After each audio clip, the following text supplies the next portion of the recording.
Q, Bristol, Vermont, WNYV, Whitehall, Glens Falls. It's 8 o'clock.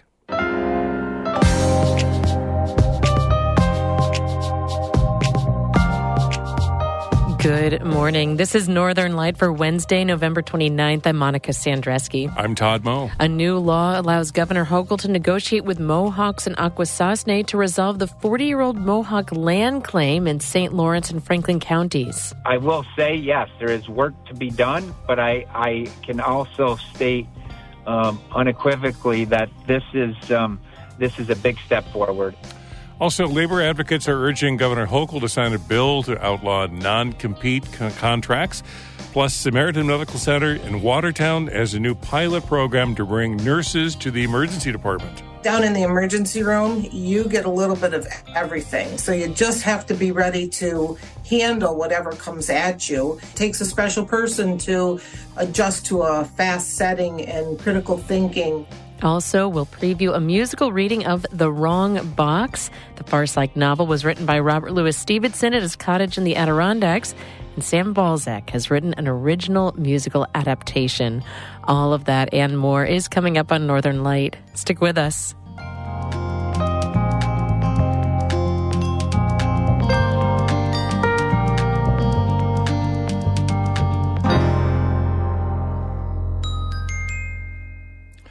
Broadcast of Northern Light here on North Country Public Radio is supported by St. Lawrence Health, committed to keeping the community healthy and safe by providing vaccines for patients to strengthen their defenses. stlawrencehealthsystem.org. And Mountain Orthotic and Prosthetic Services, a full-service practice committed to providing care for patients of all ages, with offices in Lake Placid, Plattsburgh, and Malone. Details and referrals at mountainonp.com.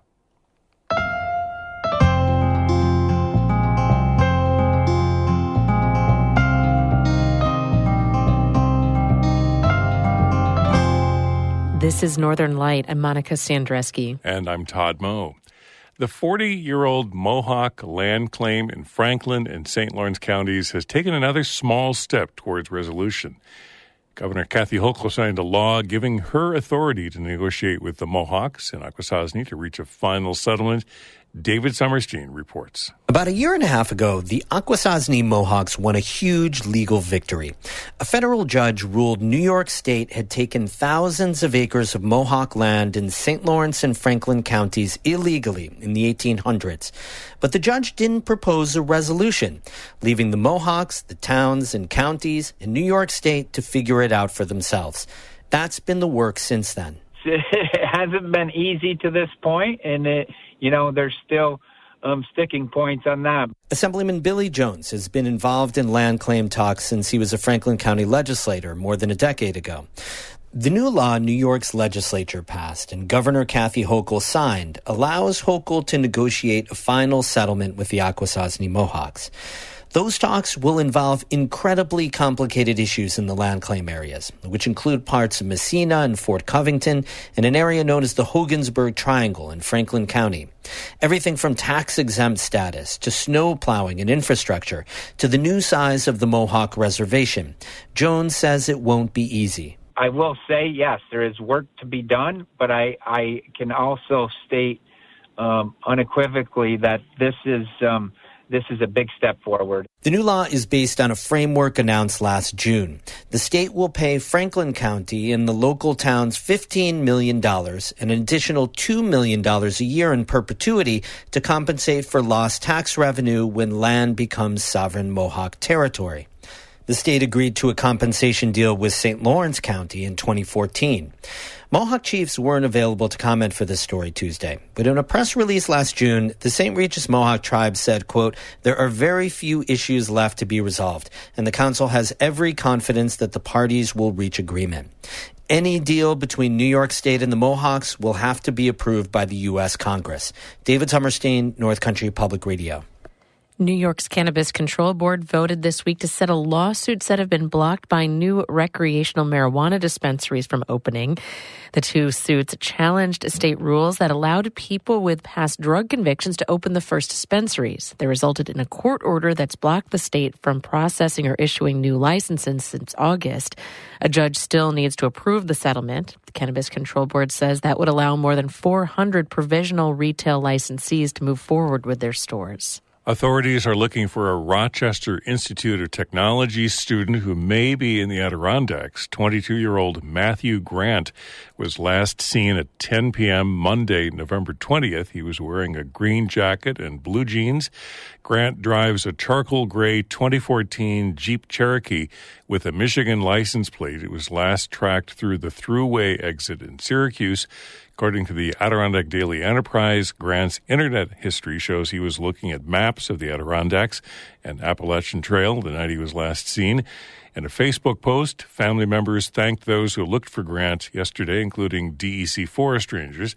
They asked folks to keep an eye out for his Jeep between Syracuse and Watertown on I-81 and between Watertown and Lake Placid on State Route 3. We have a photo of Grant on our website this morning at ncpr.org.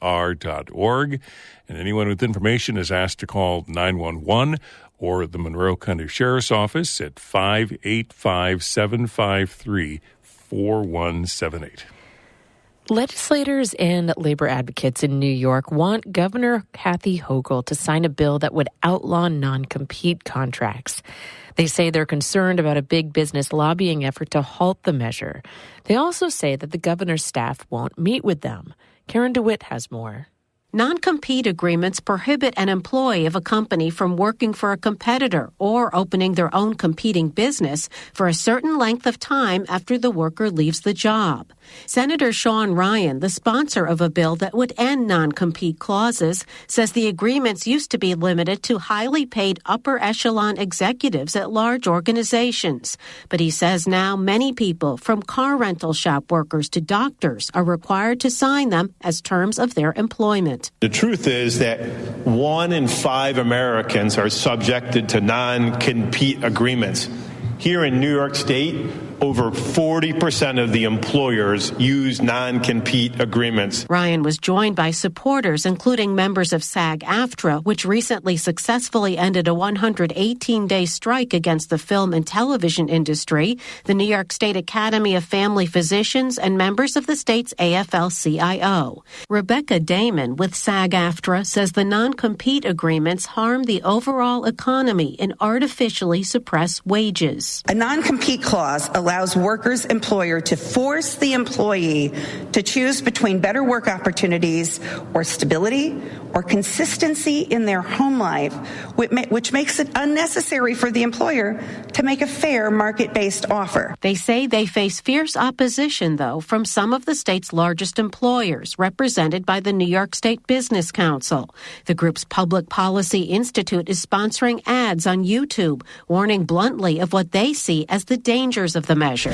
Albany's vote to ban anti-competition agreements would shatter our economy, crippling businesses' ability to fuel innovation and retain talent, and risk seeing our jobs flee to other states. They've even created a website called JobKillerBillNY.com. Senator Ryan and other supporters of the measure say they're also concerned over the Hochul administration's denial of their request to hold a meeting before the governor considers the bill. Paul Son with the National Employment Law Project for decades has worked on issues at the state capitol. He says he can't recall ever being denied a meeting about an important policy bill before. I can't think of a chance, another piece of labor legislation in Albany where we have worked on where we have not been able to get a meeting with the governor's team. He calls it unusual. In Albany, I'm Karen DeWitt. Hochul spokesperson Avi Small said in a statement that the governor and her administration regularly meet with stakeholders about pending legislation. According to Small, they've discussed the non-compete ban repeatedly with advocates, including many present at the press conference.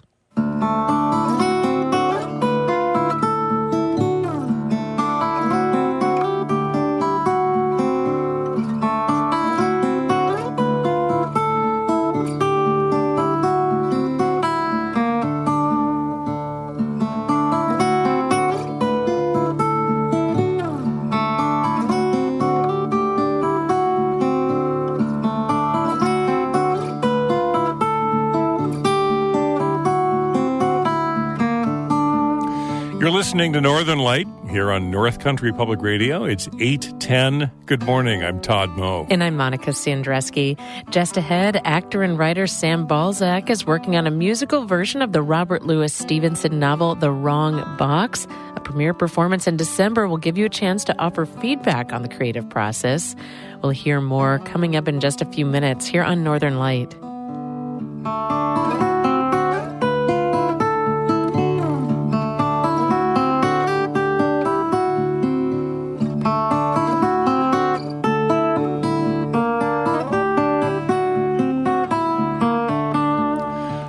Broadcast of Northern Light is supported by Blue Seed Studios, a multidisciplinary art center featuring classes for adults and youth, concerts, art exhibits, and more. BLUseedstudios.org.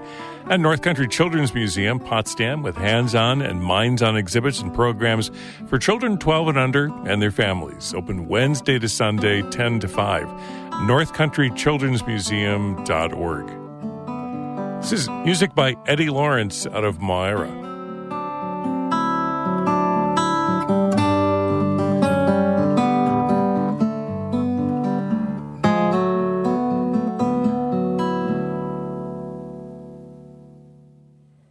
More than $13 million will go toward resurfacing state highways in the North Country. It's part of a $100 million pot of money released by Governor Hochul. The goal is to support the renewal of state roadways impacted by extreme weather. The funding will go to 15 projects in the North Country. The highest ticket project is $2.4 million to repave a stretch of Route 28N in North Creek. Others include $1.8 million for resurfacing Route 9N in Crown Point and $1.2 million to revamp Route 26 in Lowville. The governor's office says the paving projects will begin next spring.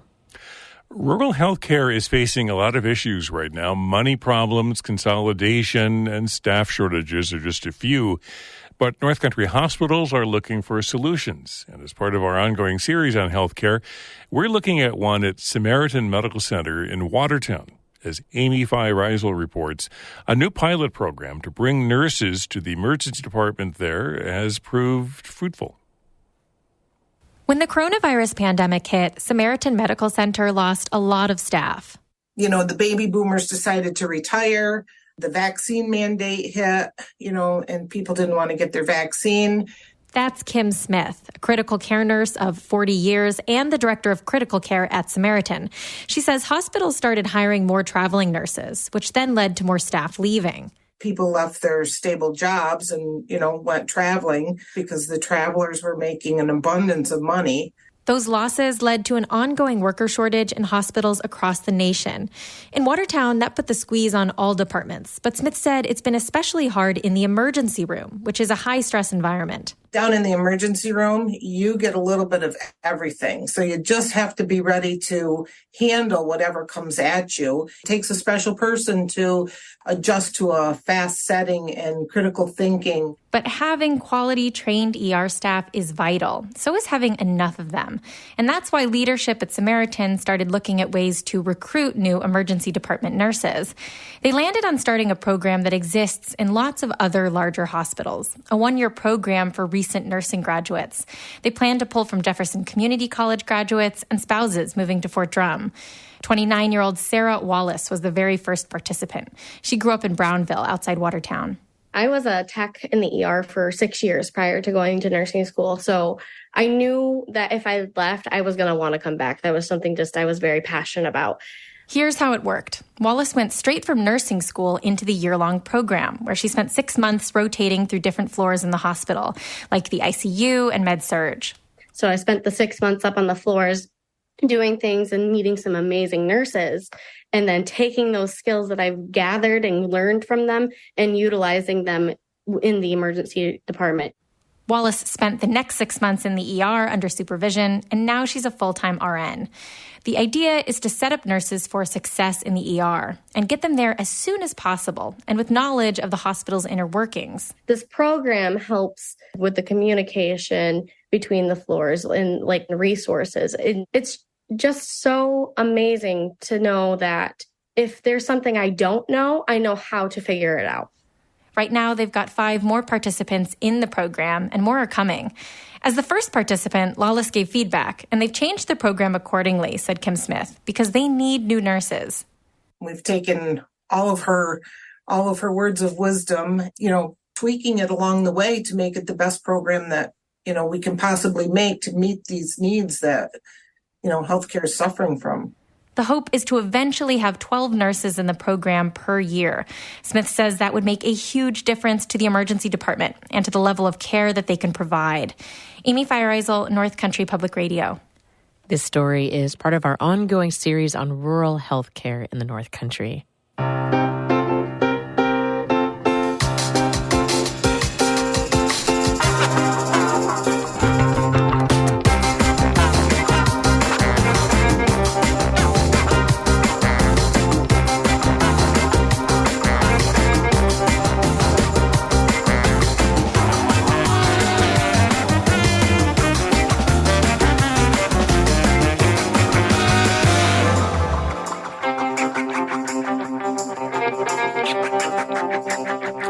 You're listening to Northern Light right here on North Country Public Radio. I'm Todd Moe. And I'm Monica Sandreski. In just a minute, a Robert Louis Stevenson novel set to music. More in a moment. After that, it's trumpeter swans on Bird Note. They're among the heaviest of flying birds. We'll hear more just ahead at 8:42. But first, Todd has a look at the weather for us. 2-hour delays at Copenhagen and Edwards Knox Central Schools this morning because of slippery roads. Still some slippery roads along Eastern Lake Ontario after the snowstorm. Lewis County Sheriff's Office has issued a travel advisory because of those slippery roads this morning. And the Weather Service says most of that snow diminishing to light snow and flurries by later this morning along Eastern Lake Ontario. Elsewhere, mostly cloudy, with highs today in the upper 20s, low 30s. South-southwest winds, occasional gusts up to 30, 35 miles per hour today. Maybe a light snow shower tonight, overnight lows in the 20s. And then tomorrow, partly cloudy skies with highs in the 40s. We have clouds, 23 degrees in Canton right now. Intrigue, mistaken identities, and humor are all part of a new musical reinterpretation of the Robert Louis Stevenson classic farce-like novel, The Wrong Box, co-authored with his stepson. And you're invited to a premiere presentation of The Wrong Box, featuring a mix of New York City and local professional performers, coming up on Saturday, December 9th at 7 p.m. at the Saranac Lake Free Library. It's free. Actor, writer, and director Sam Balzac, who grew up in the Adirondacks, wrote the music and lyrics for the show. He says the December 9th event is a developmental musical reading, and he's hoping for audience feedback. Sam says he picked the story because of its history in the Adirondacks. So I was inspired initially. I went to the Robert Louis Stevenson cottage in Saranac Lake, and I had known he'd spent time there in the area writing. And when I visited the cottage, we heard about a number of the works that he worked on there. And one of them was The Wrong Box, which he actually collaborated on with his stepson, Lloyd Osborne. And I knew it was kind of funny, and I'd gone with my parents, and they were like, oh, there's a movie of that with Michael Caine. And I was like, oh, interesting. So I was really kind of excited about that, and I was like, all right, this is on my list of things that I'd like to try out to write. And then I applied for this grant through the Adirondack Lake Center for the Arts, New York State Council on the Arts Support for Artists grant. And I really wasn't thinking I was going to win. So I applied with this project thinking, this is something, it's on my list down the line. With time, I could write this. And then I got the grant. So I ended up writing the show this year amidst a number of other projects that I'm working on. So it's been kind of a wild but really enjoyable process. In some ways, this is still sort of a work in progress because you're going to ask audience members for some feedback. Yes. I did a version over the summer. I gathered some friends. We read through the script. We played demos of the songs, and I got some feedback from my friends who read parts in it.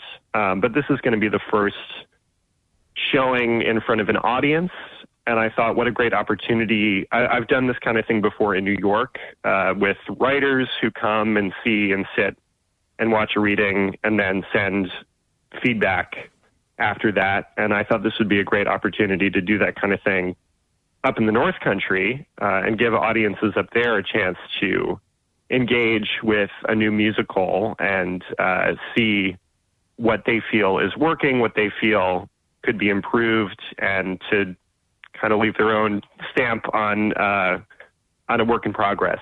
So give me kind of the elevator speech of what is this story? What happens? Well, it's basically a dead body farce. There's this competition called the Tontine, where a group of youths basically pool their resources in this financial fund. And the fund grows and grows as they age. Basically, the last one who survives is the one who gets this large fortune that's accumulated over time. So at the beginning of the play, there are two remaining survivors of this competition, and their inheritors, a nephew, Morris, and a son, Michael, who are kind of vying for this large fortune. And Morris is quite kind of a piece of work. He believes that his competitor, Michael, that his father has actually already died, and he's just pretending that he's still alive. So he's ready to confront Michael about that when he gets in a kind of a horrible train accident, and his own uncle, he believes, has died in this train accident. So now he is starting to pretend that his uncle is alive so that he can remain in competition for this large fortune. So there's a lot of like mixed up identities. The wrong box is basically when they send the body of his uncle in the mail to try to hide it away and end up with a totally different package. It's like a statue of a big Hercules. So there's a lot of mix-ups, and it's very silly. It's very dark humor. It's just kind of ridiculous all the way through. It's my idea of a good time. It's just my luck. There's no denying it's just my luck. And Lord, it's trying. I've had my fill of bruises, boils and sores. And just because my wagon's hitched up to yours, the grass seems green. So on I amble, and like a fool, hit every bramble. I need a shoulder I can cry on or two. As luck would have it, I've got you. In terms of cast, the cast is also going to be kind of a mix of people I've collaborated with in New York on various projects, both as an actor and as a writer, as well as people from the area who are professional performers. So I'm hoping that is going to be kind of a cool crossover of groups.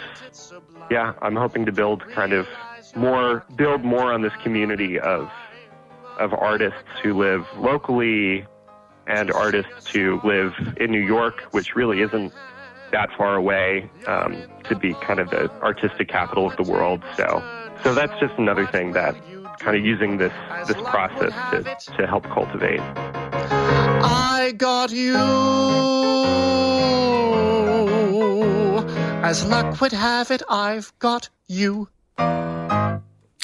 Actor, writer, director Sam Balzac has created a musical adaptation of the novel The Wrong Box, and you're invited to a premiere presentation at the Saranac Lake Free Library coming up on Saturday, December 9th at 7 p.m.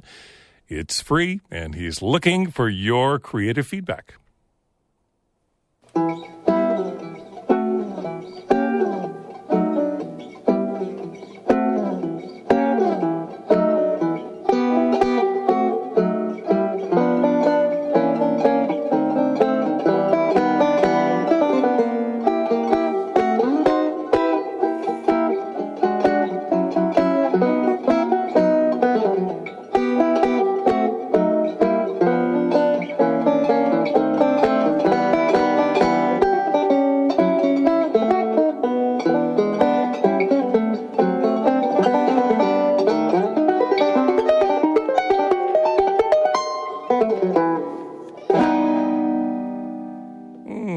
Holiday Music by Roma de Luna.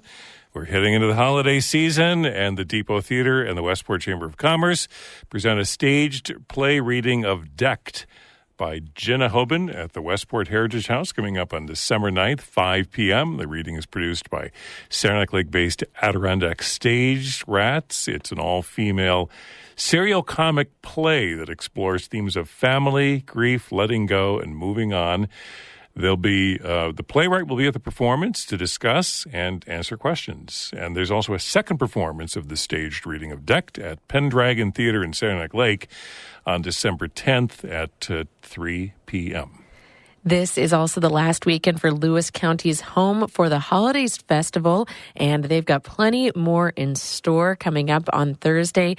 Tomorrow, there will be a holiday concert performed by the Adirondack Community Chorus starting at 7 o'clock in the Blue Room at the Historical Society. At the Historical Society. And then on Friday from 6 to 8, Santa Claus will be on hand to visit with children of all ages. Festival goers are encouraged to vote on their favorite homemade gingerbread house. Admission is free, and all proceeds from the silent auction raffle items will be supporting Lewis County Historical Society's many educational and community programs. That's the Lewis County Historical Society's Home for the Holidays Festival that runs through this Saturday, December 2nd. Theater of the Mind coming up at the Waylandsburg Grange and the Depot Theater Academy, presenting A Christmas Carol. It's a Christmas Carol, a radio play on December 17th. Live music, refreshments starting at 2. The reading performance at 3. This is happening at the Waylandsburg Grange Hall.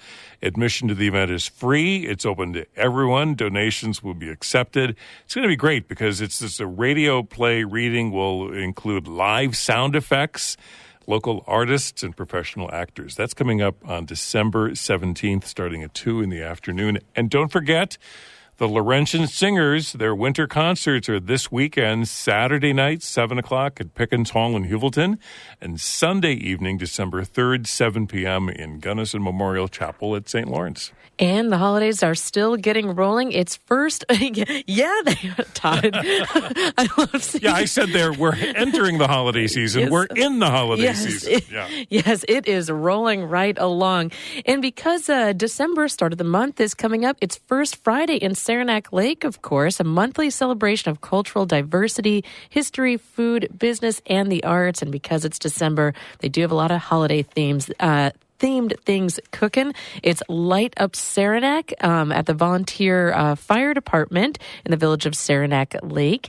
That's this Friday. Also, you can head to the Sparkle Village Craft Show and Sale. That's this Friday from 4 to 8 at the Harriet's Town Hall, and on Saturday from 10 to 3. And while you're downtown, don't forget to visit the Adirondack Artists Guild Gallery. Currently on display is work from Georgianne Gaffney, a collection of water lily and floral paintings on gilded panels by Georgianne Gaffney. You can check out more at AdirondackArtistGuild.com. Hey, Friday and Saturday, I want to remind you that this young cast of 31 students, grades 6 to 12, been working on The Alibi, their December performance, the Peru Drama Club.